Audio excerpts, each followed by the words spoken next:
Salam sejahtera bagi saudara-saudara sekalian. Semoga kita semua berada dalam tuntunan Tuhan dan kasih Tuhan yang tidak pernah hilang dari hidup kita. Mari kita perhatikan secara seksama Bilangan pasal 11 sampai dengan pasal 13. Setelah Tuhan berfirman kepada Musa, maka bangsa Israel mulai berangkat menuju ke padang gurun Sinai. Setelah berjalan selama 3 hari, mereka mulai mencari tempat untuk beristirahat. Sepanjang perjalanan mereka selama 3 hari menuju padang gurun Sinai, bangsa Israel terus bersungut-sungut dan mereka mulai memberontak karena tidak suka dengan keadaan buruk yang sedang mereka alami. Hal serupa mereka lakukan ketika mereka menyeberangi Laut Teberau. Saat itu perjalanan mereka sudah menempuh 3 hari hingga tiba mereka di padang gurun dan mereka menemukan sumur Mara. Mereka mengeluh kepada Musa karena air dari sumur itu pahit rasanya. Sebagaimana dalam Keluaran pasal 15 ayat 23 sampai 24. Walaupun mereka sudah banyak mengalami mujizat dan keajaiban kuasa Tuhan yang dengan setia membimbing perjalanan mereka, tapi mereka melupakan ketulusan Tuhan itu. Bukannya mereka menunjukkan rasa syukur kepada Tuhan, umat Israel terus-menerus bersungut-sungut dan memberontak selama perjalanan mereka. Namun penyertaan Tuhan tidak pernah meninggalkan mereka. Allah menuntun mereka dengan ajaib. Sering hal ini kita juga alami dalam kehidupan kita sehari-hari. Terutama ketika kita mengalami kesusahan atau kesukaran, kita mudah lupa akan sentuhan kasih Tuhan yang begitu besar dan kita lupa bersyukur kepadanya. Bilangan pasal 11 sampai pasal 25 menuturkan garis besar tentang 7 pemberontakan bangsa Israel. Bangsa Israel dari waktu ke waktu mengeluh dan memberontak kepada Tuhan. Mereka menilai Tuhan secara sembarangan, seolah-olah Tuhan jahat kepada mereka, seolah-olah Tuhan meninggalkan mereka karena keadaan yang terbatas, keadaan yang buruk yang mereka alami. Namun Tuhan mendengar keluhan mereka. Tuhan murka, lalu Tuhan menyalakan api di antara mereka dan berkobar di tepi perkemahan. Lalu Musa berdoa kepada Tuhan dan api itu pun padam, sehingga mereka menamai tempat itu Tabera untuk mengingat peristiwa tersebut. Pasal 11 sampai dengan pasal 13 kitab Bilangan menggambarkan 4 pemberontakan bangsa Israel kepada Tuhan.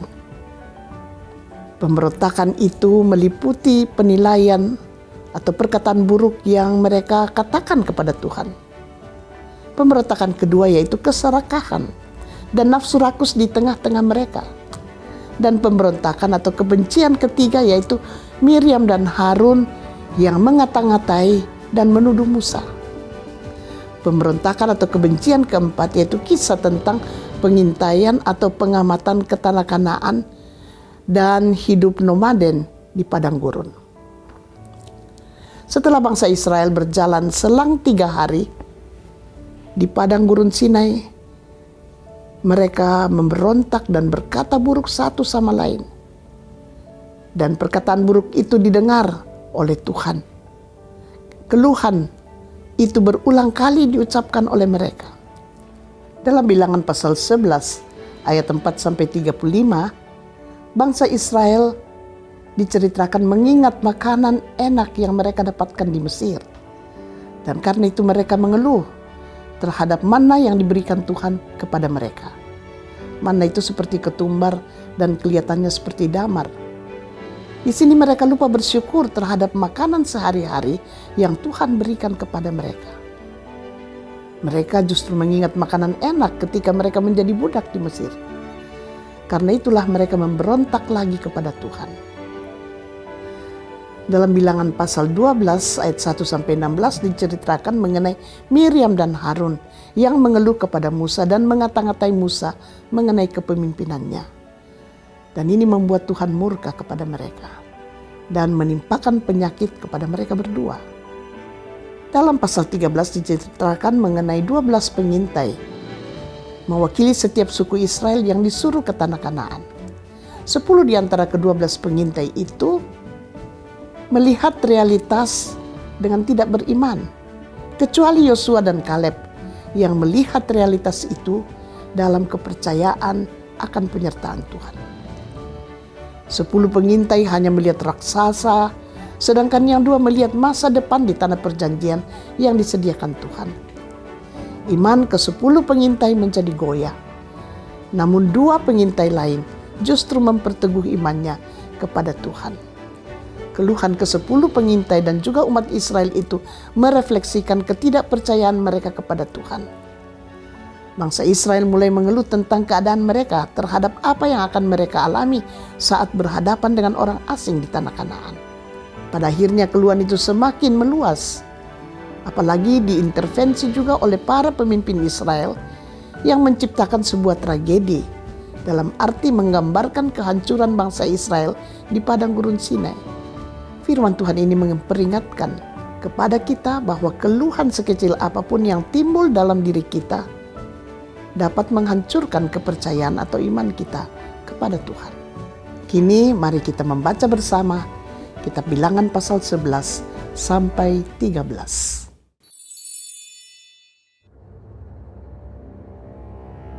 Pada suatu kali, bangsa itu bersungut-sungut di hadapan Tuhan tentang nasib buruk mereka. Dan ketika Tuhan mendengarnya, bangkitlah murkanya. Kemudian menyalalah api Tuhan di antara mereka dan merajalela di tepi tempat perkemahan. Lalu berteriaklah bangsa itu kepada Musa, dan Musa berdoa kepada Tuhan, maka padamlah api itu. Sebab itu orang menamai tempat itu Tabera, karena telah menyala api Tuhan di antara mereka. Orang-orang bajingan yang ada di antara mereka kemasukan nafsu rakus, dan orang Israel pun menangislah pula serta berkata, "Siapakah yang akan memberi kita makan daging? Kita teringat kepada ikan yang kita makan di Mesir dengan tidak bayar apa-apa, kepada mentimu dan semangka, bawang pre, bawang merah dan bawang putih. Tetapi sekarang kita kurus kering, tidak ada sesuatu apapun, kecuali mana ini saja yang kita lihat." Adapun mana itu seperti ketumbar dan kelihatannya seperti damar bedolah. Bangsa itu berlari kian kemari untuk memungutnya, lalu menggilingnya dengan batu kilangan atau menumbuknya dalam lumpang. Mereka memasaknya dalam periuk dan membuatnya menjadi roti bundar. Rasanya seperti rasa panganan yang digoreng. Dan apabila embun turun di tempat perkemahan pada waktu malam, maka turunlah juga mana di situ. Ketika Musa mendengar bangsa itu, yaitu orang-orang dari setiap kaum, menangis di depan pintu kemahnya, bangkitlah murka Tuhan dengan sangat, dan hal itu dipandang jahat oleh Musa. Lalu berkatalah Musa kepada Tuhan, "Mengapa kau perlakukan hamba-Mu ini dengan buruk, dan mengapa aku tidak mendapat kasih karunia di mata-Mu, sehingga Engkau membebankan kepadaku tanggung jawab atas seluruh bangsa ini? Akukah yang mengandung seluruh bangsa ini, atau akukah yang melahirkannya? Sehingga Engkau berkata kepadaku, pangkulah dia seperti pak pengasuh memangku anak yang menyusu. Berjalan ke tanah yang Kau janjikan dengan bersumpah kepada nenek moyangnya. Dari manakah aku mengambil daging untuk diberikan kepada seluruh bangsa ini?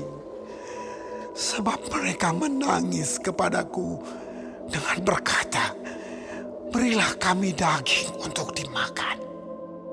Aku seorang diri, tidak dapat memikul tanggung jawab atas seluruh bangsa ini, sebab terlalu berat bagiku.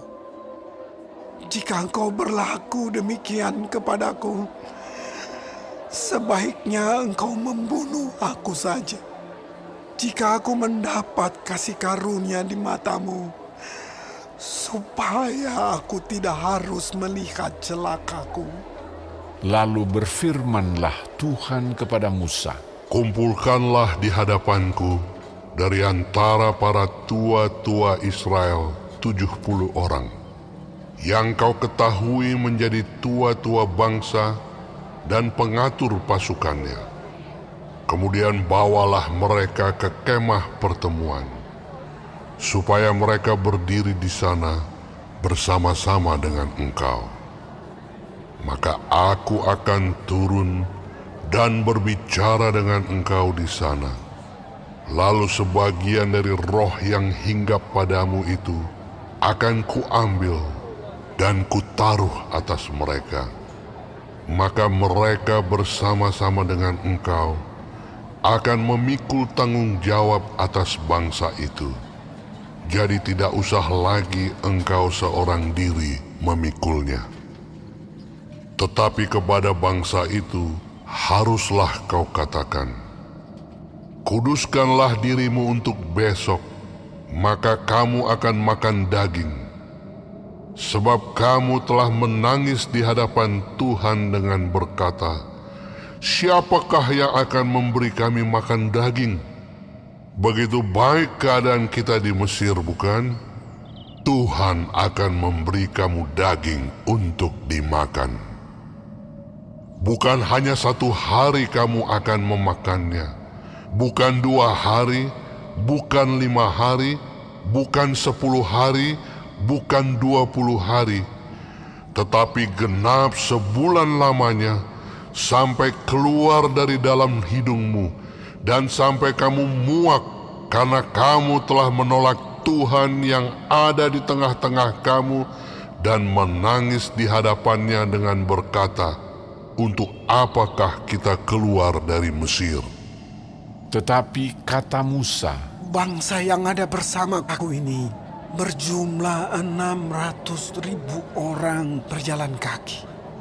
Namun kau berfirman, daging akan kuberikan kepada mereka, dan genap sebulan lamanya mereka akan memakannya. Dapatkah sekian banyak kambing domba dan lembu sapi disembelih bagi mereka, sehingga mereka mendapat cukup? Atau dapatkah ditangkap segala ikan di laut bagi mereka, sehingga mereka mendapat cukup? tetapi Tuhan menjawab Musa, Masakan kuasa Tuhan akan kurang untuk melakukan itu? Sekarang engkau akan melihat apakah firman-Ku terjadi kepadamu atau tidak. Setelah Musa datang keluar, disampaikannya firman Tuhan itu kepada bangsa itu. Ia mengumpulkan 70 orang dari para tua-tua bangsa itu dan menyuruh mereka berdiri di sekeliling kemah. Lalu turunlah Tuhan dalam awan dan berbicara kepada Musa. Kemudian diambilnya sebagian dari roh yang hinggap padanya dan ditaruhnya atas ke-70 tua-tua itu. Ketika roh itu hinggap pada mereka, kepenuhanlah mereka seperti nabi, tetapi sesudah itu tidak lagi. Masih ada 2 orang tinggal di tempat perkemahan.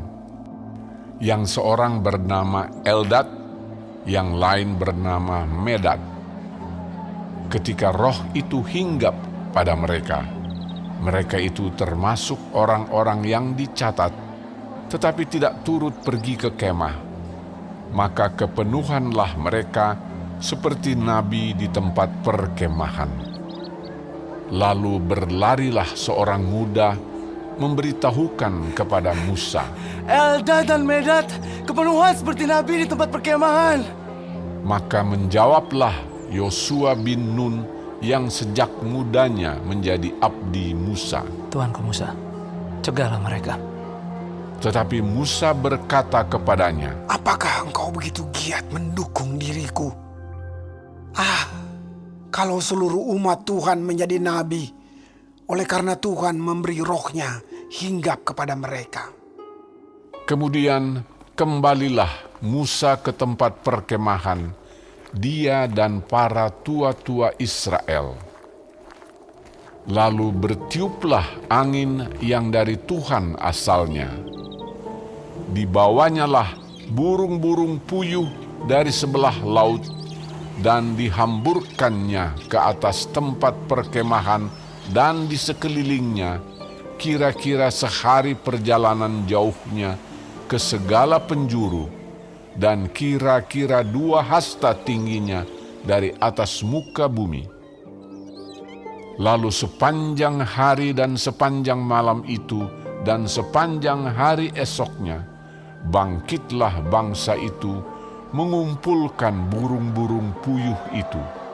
Setiap orang sedikit-dikitnya mengumpulkan 10 homer. Kemudian mereka menyebarkannya lebar-lebar sekeliling tempat perkemahan. Selagi daging itu ada di mulut mereka, sebelum dikunyah, maka bangkitlah murka Tuhan terhadap bangsa itu, dan Tuhan memukul bangsa itu dengan suatu tulah yang sangat besar.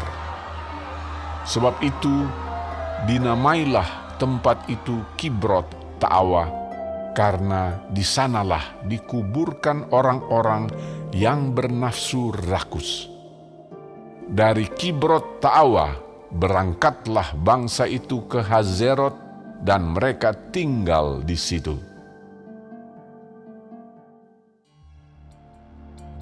Miriam serta Harun mengatai Musa berkenaan dengan perempuan Kush yang diambilnya, sebab memang ia telah mengambil seorang perempuan Kush. Kata mereka, Sungguhkah Tuhan berfirman dengan perantaran Musa saja? Bukankah dengan perantaran kita juga ia berfirman? dan kedengaranlah hal itu kepada Tuhan. Adapun Musa ialah seorang yang sangat lembut hatinya, lebih dari setiap manusia yang di atas muka bumi. Lalu berfirmanlah Tuhan dengan tiba-tiba kepada Musa, Harun, dan Miriam. Keluarlah kamu bertiga ke kemah pertemuan. Maka keluarlah mereka bertiga. Lalu turunlah Tuhan dalam tiang awan, dan berdiri di pintu kemah itu, lalu memanggil Harun dan Miriam. Maka tampillah mereka keduanya. Lalu berfirmanlah ia, Dengarlah firmanku ini. Jika di antara kamu ada seorang nabi, maka aku, Tuhan, menyatakan diriku kepadanya dalam penglihatan. Aku berbicara dengan dia dalam mimpi. Bukan demikian hambaku Musa, seorang yang setia dalam segenap rumahku. Berhadap-hadapan aku berbicara dengan dia, terus terang, bukan dengan teka-teki, dan ia memandang rupa Tuhan. Mengapakah kamu tidak takut mengatai hambaku Musa? sebab itu bangkitlah murka Tuhan terhadap mereka, lalu pergilah ia. Dan ketika awan telah naik dari atas kemah, maka tampaklah Miriam kena kusta, putih seperti salju. Ketika Harun berpaling kepada Miriam, maka dilihatnya bahwa dia kena kusta. Lalu kata Harun kepada Musa, Tuanku, janganlah kiranya timpakan kepada kami dosa ini yang kami perbuat dalam kebodohan kami. Janganlah kiranya dibiarkan dia sebagai anak gugur yang pada waktu keluar dari kandungan ibunya sudah setengah busuk dagingnya. Lalu berserulah Musa kepada Tuhan. Ya Allah, sembuhkanlah kiranya dia. Kemudian berfirmanlah Tuhan kepada Musa. Sekiranya ayahnya meludahi mukanya, tidakkah ia mendapat malu selama 7 hari? Biarlah dia selama 7 hari dikucilkan keluar tempat perkemahan. Kemudian bolehlah ia diterima kembali. Jadi dikucilkanlah Miriam keluar tempat perkemahan 7 hari lamanya, dan bangsa itu tidak berangkat sebelum Miriam diterima kembali. Kemudian berangkatlah mereka dari Hazerot dan berkemah di padang gurun Paran.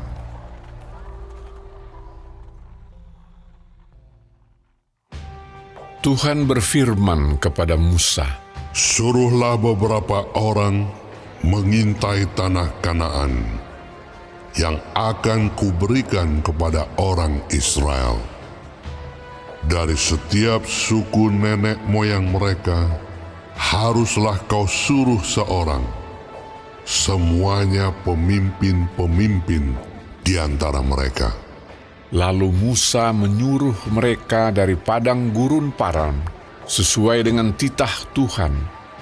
Semua orang itu adalah kepala-kepala di antara orang Israel. Dan inilah nama-nama mereka. Dari suku Ruben, Syamua bin Zakur. Dari suku Simeon, Safat bin Hori. Dari suku Yehuda, Kaleb bin Yefune. Dari suku Isakar, Yigal bin Yusuf. Dari suku Efraim, Hosea bin Nun. Dari suku Benyamin, Palti bin Rafu. Dari suku Zebulon, Gadiel bin Sodi. Dari suku Yusuf, yakni dari suku Manasye, Gadi bin Susi. Dari suku Dan, Amiel bin Gemali. Dari suku Asher, Setur bin Mikael.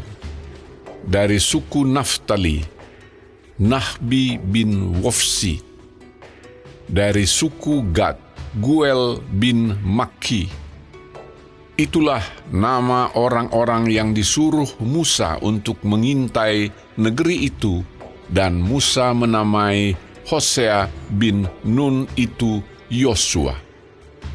Maka Musa menyuruh mereka untuk mengintai tanah Kanaan. Katanya kepada mereka, Pergilah dari sini ke tanah Negeb dan naiklah ke pegunungan. Dan amatilah bagaimana keadaan negeri itu. Apakah bangsa yang mendiaminya kuat atau lemah? Apakah mereka sedikit atau banyak? Dan bagaimana negeri yang didiaminya? Apakah baik atau buruk? Bagaimana kota-kota yang didiaminya? Apakah mereka diam di tempat-tempat yang terbuka atau di tempat-tempat yang berkubu? Dan bagaimana tanah itu? Apakah gemuk atau kurus? Apakah ada di sana pohon-pohonan atau tidak? Tabahkanlah hatimu dan bawalah sedikit dari hasil negeri itu. waktu itu ialah musim hulu hasil anggur. Mereka pergi ke sana, lalu mengintai negeri itu, mulai dari padang gurun Zin sampai ke Rehob, ke jalan yang menuju ke Hamat. Mereka berjalan melalui tanah Negeb, lalu sampai ke Hebron. Di sana ada Ahiman, Sesai, dan Talmai, keturunan Enak.